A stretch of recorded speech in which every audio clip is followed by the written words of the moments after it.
நம்முடைய பிதாவாகிய தேவனாலும் கர்த்தராகிய இயேசு கிறிஸ்துனாலும் உங்களுக்கு கிருபையும் சமாதானமும் உண்டாவதாக. இன்றைக்கு நம்ம என்ன தியானிக்க போறோம்னா, இயேசு கிறிஸ்து பாலகனா பிறந்திருக்கும் பொழுது, இயேசு கிறிஸ்து சிறு குழந்தையா இருக்கும் பொழுது ஞானிகள் இயேசு கிறிஸ்துவை பார்க்க வந்தாங்க. இன்றைக்கு அந்த ஞானிகளை குறித்து தான் வேத வசனத்தின் அடிப்படையில் இன்றைக்கு நான் உங்களோட தியானிக்க போறேன். இந்த ஞானிகளை குறித்து மத்தேயு, மாற்கு, லூக்கா என்ற வேதாகமத்தில் சொல்லப்பட்டிருக்கிறது.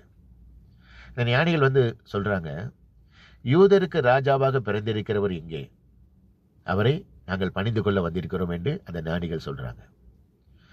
வேதாகமத்தில் சொல்லியிருக்கிறது, கிழக்கிலிருந்து அந்த ஞானிகள் எருசலேமுக்கு வந்திருக்கிறாங்க. அதனால் இந்த ஞானிகள் புறவினத்தார்.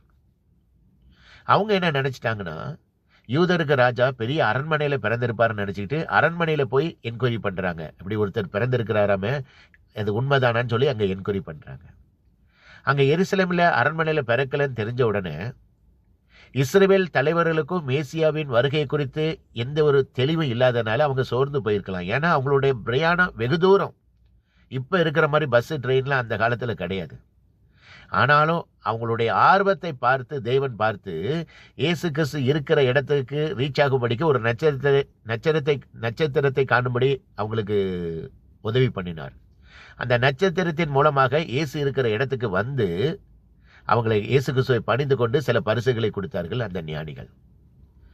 திரும்பியும் அவங்க ஃபர்ஸ்ட் என்ன பண்ணாங்க, தங்களுடைய ஞானத்தினாலே எருசலேமுக்கு போனாங்க. திரும்பியும் அந்த தவறை அவங்க செஞ்சிடக்கூடாதுக்காக தேவதூதர்கள் அவங்க கனவுல சொப்பனத்தில் நீங்க ஏரோதன் இடத்துக்கு போகாம வேறு வழியாக போய் உங்க தேசத்துக்கு போங்க. அப்ப அவங்களுடைய பிரயாணம் இன்னும் அதிகமாக தூரப்பட்டிருந்தது. ஆனாலும் அவங்க தேவனுடைய சத்தத்துக்கு கீழ்ப்படிந்து வேறு வழியாக போய் அவங்களுடைய தேசத்தை போய் ரீச் ஆகினாங்க.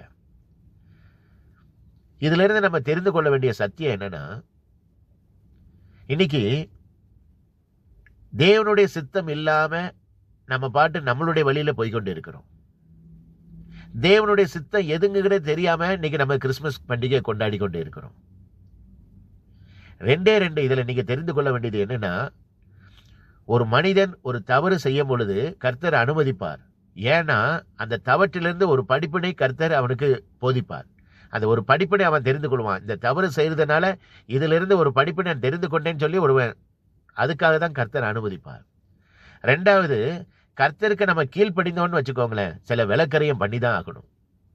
அதனாலதான் ஏசியா தீர்க்கதரிசி அழகா சொல்லியிருக்கிறாரு, நீங்கள் வலதுபுறமாய் சாய்ந்தாலும் இடதுபுறமாய் சாய்ந்தாலும் வழி இதுவே, இதிலே நடவுங்கள் என்று பின்னாலே சொல்லும் வார்த்தைக்கு உங்கள் காதுகள் கேட்கும். சொல்லும் வார்த்தையை உங்கள் காதுகள் கேட்கும். இன்னைக்கு நம்ம போற பாதை கரெக்ட் தானா?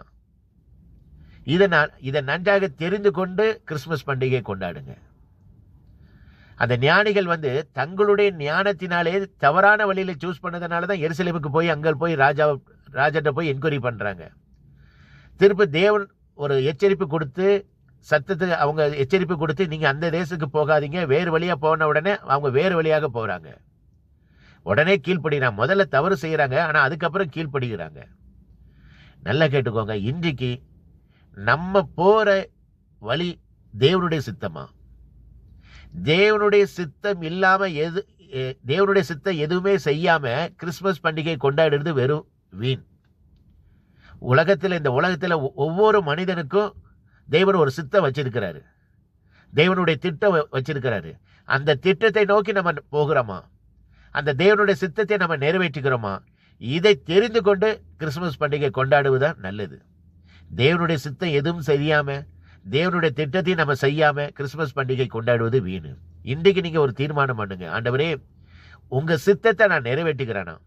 உங்க சித்தம் இல்லாம நான் எதையாவது செய்ய முயற்சி செய்தால் என்னை தடுத்து நிறுத்துங்க பிதாவானவரே. உங்க சித்தப்படி என்னை வழி நடத்துங்க. உங்க திட்டத்தை எனக்கு காண்பீங்க ஏசப்பா. அதை செய்யத்தக்க எனக்கு கிருபையை கொடுங்கன்னு சொல்லி ஜெபம் பண்ணிட்டு இந்த 2025 வருடத்தில் அடியெடுத்து வைங்க. கர்த்தர் உங்களை ஆசீர்வதிப்பார். ஆனா ஒண்ணே, கர்த்தருக்கு கீழ்ப்படிதல் சில விலக்கரையும் பண்ணி தான் ஆகணும். கஷ்டம் பிரச்சனைகள் வந்த உடனே தேவனுடைய சித்தத்தை விட்டு விலகிறாதீங்க. அப்புறம் சாத்தான் பிசாசருடைய கையில நம்ம மாட்டிடுவோம். அதனால தேவனுடைய சித்தம் என்னங்கிறது தெரிஞ்சு அதன்படி நடந்து அது தேவனுடைய வசனத்துக்கு கீழ்ப்படிங்க. அப்பொழுது உங்கள் குடும்பம் ஆசீர்வதிக்கப்படும். இந்த உலகத்தில் உண்மையான ஒரே ஒரு தெய்வம் இயேசு கிறிஸ்து ஒருவர் மட்டுமே. இயேசு கிறிஸ்து சீக்கிரத்தில் வரப்போகிறார். உங்கள் பாவத்தை விட்டு மனம் திரும்புங்கள். பரலோக ராஜ்யம் சமீபத்திருக்கிறது. கர்த்தருக்கே மகிமை உண்டாவதாக. ஆமேன். அல்லேலூயா.